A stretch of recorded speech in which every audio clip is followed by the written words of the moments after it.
சமூக நீதி பேசிட்டு வர திமுகவோட கூட்டணி கட்சியோட வேட்பாளர் தான் வந்து பார்த்தீங்கன்னா இப்போ சர்ச்சைக்கு ஒரு மிகப்பெரிய காரணமாக இருக்காரு. காரணம் என்னன்னு பார்த்தீங்கன்னா, சமூக நீதி பேசிட்டு வர திமுகவோட ஒரு வேட்பாளர் வந்து சாதிய அடிப்படையில் திருமணம் பண்ணா, அதாவது கலப்பு திருமணம் பண்ணா வெட்டுன்ற மாதிரி பேசியிருக்காரு. இந்த ஒரு மாதிரியான ஒரு பேச்சை எப்படி நம்ம ஆதரிக்க முடியும்? அவர் 10 வருஷத்துக்கு முன்னாடி இதை பேசியிருக்காரு அப்படின்னு சொல்லிட்டு எவ்வளோ பேர் சொல்லியிருந்தாலும், எப்போ பேசியிருந்தாலும் தவறு தான். அந்த தவறு அவர் உணர்ந்திருக்காரா? அதுக்கு எங்கேயாவது பொது இடத்துல மன்னிப்பு கேட்டிருக்காரான்னு தெரியல. இதை யார் ட்ரெண்ட் பண்ணுறாங்கன்னு தெரியல. ஆனால் அவர் பேசினது தவறான விஷயம். இதுக்கு அந்த கட்சியோ அந்த வேட்பாளரோ என்ன பதில் சொல்ல போறாங்கன்னு தெரியல. அவங்க பேசின வீடியோவை பார்க்கலாம். கவர்னரை பற்றி தாறுமாறா பேசுறான்னு சொல்றானுங்க. 10 பேருக்கு படியளக்கிற சமுதாயம், நீ 10 பிச்சை எடுக்கிற நாய், நீ அந்த அளவுக்கு பேசுனா, நான் 10 படியளக்கிறவன், 10 தலைமுறைக்கு சொத்து இருக்கிற நானு, எவ்வளவு தில்லு இருக்கு. இனிமேலு கவண்டச்சிய கவுண்டர் சமுதாயத்தை நீ நினைச்சினா, தாழ்த்தப்பட்ட சாதி உயர் ஜாதி ஆகணும், சம்பாதிக்கணும், கஷ்டப்படணும். நீ கவண்டச்சி கல்யாணம் பண்ணா உயர் ஜாதியால தவறான பிரச்சாரம் பண்ணி உன்னுடைய இளைஞர்களை வழிநடத்தினா, அவனுடைய தாயினுடைய கருவிலே வளரும் போது தாயோடு கருவிருப்போம். கொங்கு நாடு முன்னேற்ற கழகத்தினுடைய இளைஞர் படை இங்கே திட்டமிட்டு செயல்பட்டுக் கொண்டிருக்கின்றோம். இங்கே இருக்கின்ற உளவுத்துறை இருக்குன்னு சொல்லிக்கிறேன். கவர்னர் ஜெயிலுக்கு வரமாண்டா, பிரச்சனைக்கு வரமாண்டா, அடிதடிக்கு வரமாண்டா நினைக்க வேண்டாம். ஏன்னா வரவேண்டிய கட்டத்திலே இருக்கின்றோம். ஒரு கிராமத்திலே 10-15 பேர் இன்னைக்கு 30 40 வரைக்கும் கல்யாணம் ஆகாம இருக்கிறாங்க. எங்க ஒண்ணுங்க அடுத்தவன் கார்லயும் பைக்கிலே தோல்ல கை போட்டு பார்த்துக்கிட்டு இருப்போமா? இளைஞர் படை ஈரோடு மாவட்டத்திலிருந்து 12 மாவட்டத்திலே 1500 பேரை திரட்டி வைத்திருக்கின்றோம். எங்களுடைய சமுதாயத்துடைய பெண்களை கை வைத்தால் அங்கே கருவிலே வேற இருப்போம். திட்டமிட்டு இருக்கின்றோம். நம்ம ஜாதிய பொண்ண வேற எவனாவது கூட்டிட்டு போனா அவனை புடிச்சு கொண்டு வந்து நம்ம பொண்களுக்கு அறிவுரை சொல்லுவ. பேசாம வந்துட்டா அவனும் பொழைச்ச, நீயும் பொழைச்ச. இல்லை என்றால் இருவரையும் கொலை செய்வதற்கு நாங்கள் தயாராக இருக்கின்றோம். காஞ்சி கோயிலே ஒரு சம்பவம். நமது மாப்பிள்ளை செந்தில் ஏற்கனவே 5-6 வருடங்களுக்கு முன்பு இந்த மாதிரி ஒரு பிரச்சனை வந்து என்கிட்ட சொல்லி, இந்த பகுதியினுடைய ஒரு பெண்ணை அங்கே அனுப்பி வைத்து, தம்பி சிவகுமார் வீட்டில் 2 நாள் இரவு பகல் எல்லாம் வச்சிருந்தோம். வேண்டாம், வேற சாதிக்கோட போக வேண்டாம், நாளைக்கு உனக்கு யாரு வந்து குழந்தை உறந்தா கூட இருப்பாங்க, அம்மா அப்பா இருப்பாங்கன்னு நம்மளுடைய தம்பி சம்சார வெடி கதை சொல்லி ராமாயணத்துல கதை கேட்ட மாதிரி காலையில எந்திரிச்சு திருப்பி கேட்டா, நான் 20,000 ரூபாய் சம்பளம் வாங்குற, அவ வேற சாதியா இருந்தாலும் 20,000 சம்பளம், ஆள் போட்டு குழந்தைய வளர்த்திக்கணும். வேற வழியே எனக்கு தெரியவில்லை. திருப்பி அந்த பெண்ணை கூப்பிட்டு, நீ காதலித்ததால் அவன் உயிரோடு இருக்க வேண்டும் என்றால் அவனை மறந்து விடு, இல்லை என்றால் அவனை பள்ளி வளையம் பாலத்திலே அறுத்து வீசி விடுவேன் என்று சொன்னேன். அதோடு அந்த காதல் முடிந்தது. அது மாதிரி இது வருகின்ற காலம் இந்த கொங்கு சமுதாயத்திற்காக கழகத்தினுடைய பொதுச்செயலாளருடைய தலைமையிலே இளைஞர் படை தயாராக இருக்கின்றது. காவல்துறை, சிறை எல்லாம் நாங்க தயார். ஏன்னா மயில் கேஸ்லயே நாங்க சிறைக்கு போயிட்டோம். யாரும் அங்கே திட்டமிட சேர வேண்டியதில்லை. ஜெயிலிலே 250 பேர் நம்ம சமுதாயத்தில் உணர்ச்சி வசப்பட்டு தவறான வழியில் இருக்கிறாங்க. நாங்க அங்கிருந்து 21 நாள்ல எல்லாருக்கும் கிளாஸ் எடுத்து வச்சிருக்கிற. நீங்க இப்ப இப்படி தவறான வழியில சென்றுட்டீங்க, உங்களை எல்லாம் ஜாமீன்ல எடுத்துற. எங்க எல்லாம் கவண்டனுக்கு கவண்டச்சிக்கு பிரச்சனை வருதா அங்க எல்லாம் போட்டறீங்க என்று திட்டமிட்டு இருக்கின்றோம். காவல்துறை நினைக்கிறா தீவிரவாதத்தை வளர்க்கிறோம். தடுத்து நிறுத்து. தாழ்த்தப்பட்ட சமுதாயத்திற்கு அரிசி ஒரு, பருப்பு கொடு, இடம் கொடு, வேட்டி சேலை கொடு.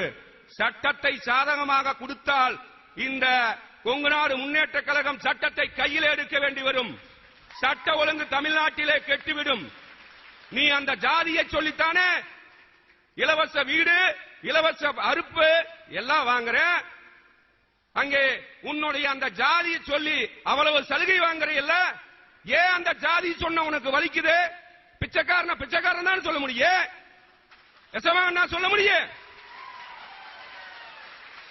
ஆகவே வருகின்ற காலம் இந்த சமுதாயத்தினுடைய பொற்காலமாக இருப்பதற்கு கொங்கு நாடு முன்னேற்ற கழகம் உங்களுக்கு பாதுகாப்பாகவும் முன்னேற்றத்திலே கண்டிப்பாக இருக்கும். நேற்று நடைபெற்ற பட்டிமன்றத்தில் கூட கடின உழைப்பு தான் என்ற தலைப்பில் நாம் பேசின நம்மளுடைய பொதுச் செயலாளர் தான் நடுவர். கடைசியில் தீர்ப்பு கலாச்சாரம் தான் முன்னேற்றம் நினைச்சாரு. நான் வெடி எப்படி பொதுச்செயலாளர் இப்படி தீர்ப்பு சொல்லிட்டாங்களே, நம்ம கடின உழைப்பில் தானே முன்னேறிக்கிறோம் அப்படின்னு. விவசாயம் நாசமா போச்சு, பவர்லூம் வச்சோம், செங்கல் சூளை வச்சோம், கல்குவாரி வச்சோம், லாரி வச்சோம், கோழி பண்ணை வச்சோம், காலேஜ் கட்டினா எல்லாம் சம்பாதிச்சோம். பின்னாடி பார்த்தா பையனுக்கு பொண்ணு இல்ல, கேரளா நோக்கி போக வேண்டிய அவலமான நிலை. காரணம் என்ன? கலாச்சார சீரழிவு. ஆகவே கலாச்சாரம் தான் என்று தீர்ப்பளித்தது. அப்பதான் நான் சிந்தித்து பார்த்தேன்.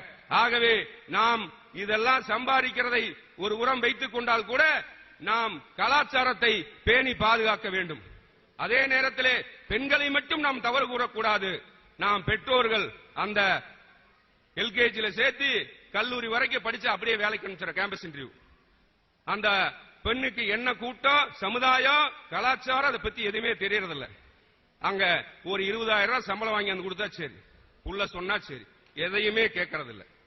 ஒரு 23 வயசு ஆயிருச்சு, 2 சாதகம் வருதுன்னா அப்பா அம்மாவே இன்னொரு 2 வருஷம் புள்ள வேலைக்கு போனா கடனை கட்டிடலாமா, 6 மாசத்துல யாரும் கூட்டிட்டு ஓடிடுவா. அப்ப வருத்தப்பட்டு என்ன பண்றது? அதே மாதிரி நம்மளுடைய பெண்களா இத்தனை பேர் இருக்கிறாங்களே, மத்தவன் கூட்டிட்டு போறானே, ஏண்டா மாப்பிள்ளைகளா நீங்களா என்ன பண்றீங்கன்னா, எங்க மாப்பிள்ளை ஒண்ணுமே செட் ஆக மாட்டேங்குது. நான் சொல்றேன், தப்பா நினைச்சுக்க வேண்டாம். காரணம், ஒரு நமது சமுதாயத்தினுடைய பெண்ணிடத்தில் நம்மளோட சமுதாயத்துடைய ஆண் அங்கே சென்று இன்னை திருமணம் செய்து கொள்கின்றேன் என்று கேட்டால் ஒரு நாள் வெயிட் பண்றாங்க, காதல் பண்றதுக்காக, பேசுறதுக்காக. நம்ம ஒண்ணு ஏன் 1/2 மணி நேரம் லேட் ஆயிடுச்சு அப்படின்னா நம்ம பையன் என்ன சொல்றான், கண்டிப்பா லேட் ஆயிடுச்சு, உன்னைய கல்யாணம் பண்ணி நான் காப்பாத்தணும் அல்லவா, அங்க எருமை இருக்குது, கோழிப்பண்ணை இருக்குது, ரிக்கு இருக்குது, இதெல்லாம் தொழில் ஈடுபட்டு உங்களோட பொழுதா வரைக்கும் நான் சுத்திட்டு இருந்து நான் பொழப்பு பண்ண முடியுமா, உன்னை காலம் பூரா கட்சி காப்பாற்ற முடியுமான்னு அந்த நியாயமான கருத்தை சொல்லுகிறான். அந்த நேரத்தில் அந்த பெண்களுக்கு இப்பவே இப்படி சொல்றானே, காலம் பூரா எப்படி காப்பாத்துவே அப்படின்னு. ஆனா மத்தவ அதே ஒரு சாதிக்காரன் அந்த புள்ள கேக்குது, நேரம் ஆயிடுச்சுன்னா உனக்காக 1 மணி நேரம் என்ன 1 வருஷம் வேணாலும் காத்துட்டு இருக்கிற. அப்ப அங்க தவறான எண்ணம் அங்க வருகிறது. எதற்காக? கவண்டச்சி கல்யாணம் பண்ணா செட்டில் ஆயிடலான்னு. நம்ம என்ன நினைக்கிறோம், கல்யாணம் பண்ணா வச்சு காப்பாத்தோம்னு நினைக்கிறோம். இதுதான் காரணம். ஆக அதை புரிந்து கொள்ள வேண்டும். நம்மால 50 லாரி இருக்கு, 10 ஏக்கரா இருக்குது, நல்ல சட்டை போட மாட்டான். பிச்சைக்கார ரோட்ல டி ஷர்ட் 2 ரூபாய்க்குமே 500 ரூபாய்க்கு ஒரு பல்சர் வண்டி பைனான்ஸ்ல வாங்கிட்டு வந்து சல்லுன்னு வந்து நிற்பான். இதுதான் தவறான அங்கே பல்வேறு நடைமுறைகள் நடந்து கொண்டிருக்கின்றது. ஆகவே வருகின்ற காலத்திலே இந்த கொங்கு சமுதாயத்திற்கு ஏதாவது பிரச்சனைகள் என்று ஏற்பட்டால் கோவை சிறையிலே என்னுடைய தலைமையிலே 202 கைதிகள் இருக்கின்றார்கள். இங்கே இளைஞர்களை நான் தவறான வழியிலே செலுத்த மாட்டேன். இங்கே இருக்கின்ற இளைஞர்கள் எல்லாம் வருங்காலத்தில் நம்ம சமுதாய பெண்களை கல்யாணம் பண்ணி நல்ல சந்தோஷமா இருக்கணும். ஏற்கனவே தவறான முறையிலே தவறு செய்தவர்கள் இந்த சமுதாயத்தை காப்பதற்காக அங்கே என்னோடு வருவதற்கு தயாராக இருக்கின்றார்கள். உளவுத்துறை எச்சரித்து சொல்லுகின்றேன். இதை உங்களுடைய உளவுத்துறையிலே சொல்லுங்கள். வருகின்ற காலம் கொங்கு நாட்டிலே பல கொலைகள் விழும் என்று இந்த நேரத்தில் எச்சரிக்கை விட்டு வாய்ப்புக்கு நன்றி கூறி அமைகிறேன். நன்றி, வணக்கம்.